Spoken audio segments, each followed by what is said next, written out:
नमस्कार मित्रांनो, स्वागत आहे तुमचं आपल्या यूट्यूब चॅनलमध्ये। मित्रांनो, सध्या हळदीला जोराचा भाव चालू आहे।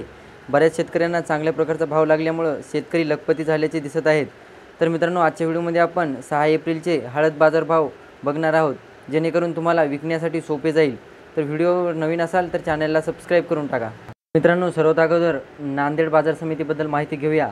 यामध्ये 1988 क्विंटलची आवक झालेली आहे आणि जास्तीत जास्त भाव हा 16,690 रुपये एवढा लागलेला आहे आणि सर्वसाधारण भाव हा 15,285 रुपये एवढा लागलेला आहे। म्हणजे इथे 1,000 जवळपास 1,000चा फरक आलेला आहे चांगल्या हळदीमध्ये आणि मीडियम प्रकारच्या हळदीमध्ये। त्यानंतर पुढची बाजार समिती बघूया, हिंगोली बाजार समिती।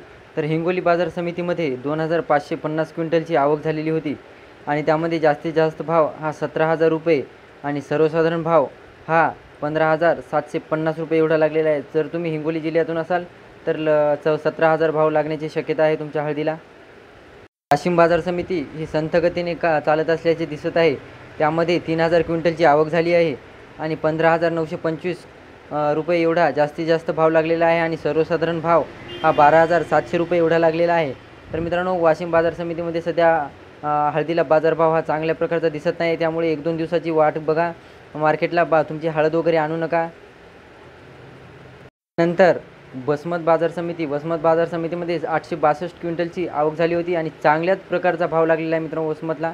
तर वसमतची बाजार समितीमध्ये 19,500 रुपये एवढा चांगला भाव लागलेला आहे, जास्तीत जास्त भाव आणि सर्वसाधारण भाव हा 15,700 रुपये। म्हणजे वसमत बाजार समिती ही सध्या चांगल्या प्रकारचा हळदीला भाव देत आहे।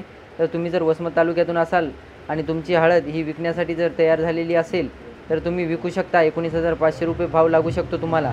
तर व्हिडिओ आवडला असेल तर चॅनलला सबस्क्राइब करा आणि समोरील बेल आयकॉन बटन दाबायला विसरू नका। धन्यवाद।